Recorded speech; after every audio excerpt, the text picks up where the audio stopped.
No niin, tuo esimerkki nelosen ratkaisu. Siinä oli suunnikas. Tuo oli tehtäväanto, oli tuo suunnikas A, B, C, D, 3 kärkipistettä A, B ja C tunnettiin. A oli 1, 3, B, 6, 0, C, 3, 1. Ja mikä on sitten se neljäs piste D, ja tässä on jo kuva. Tämä ratkaisu on tehty siinä jo aikaisemmin GeoGebralla, sekin video on nähtävissä siellä samassa muistikirjassa siinä aikaisemmin. Ja siitä on otettu tämä kuvankaappauksella nyt tämä kuva tähän. Eli siellä nähdään jo tuo D on -2, -2, mutta miten me se tällä DI:llä sitten varsinaisesti ratkaistaan tuo D:n koordinaatit, niin lasketaan se tähän nyt vielä sitten näkyviin. Tässä on nyt tähän on avattu nyt yksi muistiinpanot-sivu. Ja tähän samalle sivulle mä nyt laitoin tämän kuvan.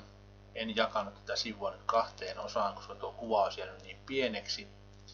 Laitoin sen näin ja jatkan tämän kuvan alapuolelle nyt sitten tätä ratkaisemista. Eli tänne voitaisiin nyt ruveta määrittelemään näitä vektoreita, mitä me tässä tarvittaisiin. Eli tarvitaan toi pisteen A-paikkavektori, jos toi OD, ajatellaan nyt, että toi D on se piste, joka halutaan määrittää, niin toi OD, meidän pitää selvittää toi pisteen D-paikkavektori OD, joka saadaan esimerkiksi niin, että OA plus AD. Ja nyt toi laitetaan tuohon pisteen A-paikkavektori ja laitetaan matikkaruutu siihen ja se on nyt se vektori Osta Ahan. No, ja se muistetaan tuo kaksoispiste yhtäsuusmerkki, niin saadaan tuo muuttuja OA siihen sijoitettua se vektori, joka on A:n paikkavektori, joka A on 1 - 3, niin A:n paikkavektori on tietenkin silloin se I - 3j, eli tähän merkittynä vaan 1 - 3. Mutta kysymys on siis vektorista I - 3j. Noin, painetaan enteriin, niin se määrittelee sen vektorin, ja nyt OA on siis 1 - 3. Sitten tarvitaan tuo vektori A:sta D:hen, joka on sama kuin tuo vektori B:stä C:hen. Määritellään siis tuo vektori BC, koska tämä oli suunnikas, niin suunnikkaan vastakkaiset sivut on tietysti yhtä pitkiä ja yhden suuntaisia, niin tuo vektori B:stä C:hen on sama kuin vektori A:sta D:hen. Eli laitetaan tähän vektori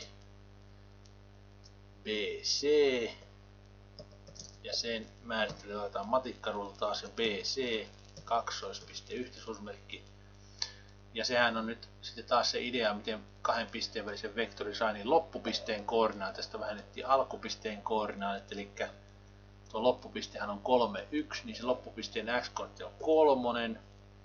Siitä pitää vähentää sitten se alkupisteen x-koordinaatti, eli sehän on 6, niin tulee 3 - 6. Ja sitten taas loppupisteen y-koordinaatista vähentää se alkupisteen y-koordinaatti, eli tulee 1 - 0. Ja silloinhan siitä muodostuu vektori -3, 1, eli -3i plus j, kun käytetään niitä kantavektoreita. Mennään 3 vasemmalle negatiivisen x-aksin suuntaan ja 1 ylös, eli -3 plus j, eli tuolla t-in merkintänä noin -3, 1. Siinä on meillä vektori BC. Ja nythän voidaan sitten määrittää se vektori AD. Se on yhtä kuin vektori BC, eli me voidaan kirjoittaa tänne vain, että AD kaksoispiste yhtäsuusmerkki ja sen paikalle sijoittaa tuo, mitä on tuo vektori B:stä C:hen. Koska vektori BC on tuolla määritetty, niin silloinhan se vektoriksi ADkin muodostuu meillä se sama -3, 1, eli -3i plus j. Ja nythän meillä on helppo laskea sitten jo tuo D:n paikkavektori. Laitetaan tuohon nyt vielä. Sille tuli lihavointi jostain päälle pois. Pisteen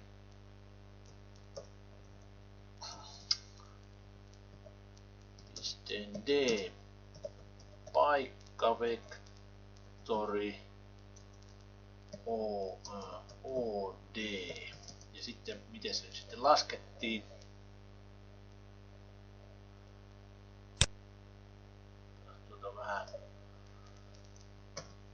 matikkaruutu taas siihen Ctrl plus N ja määritellään sinne OD kaksoispiste yhteisosuusmerkki, niin silloin on vektorin OD paikalla ja sehän on nyt vaan Osta D vektori, niin kuin tuossa aikaisemminkin tuli selväksi, niin Osta A plus Asta D, eli se olisi OA plus AD, ja molemmat meillä on tuolla määritetty. Ja nyt me saadaan sinne, että vektori OD on -2, -2, eli siis se on -2i, -2j. Ja kun se on sen D:n paikkavektori, niin siitä voidaan suoraan lukea ne D:n koordinaatit, eli silloin me saataisiin vastaus, että piste D on, sen x-koordinaatti on -2 ja y-koordinaatti myöskin -2. Ja näin tehtävä olisi ratkaistu.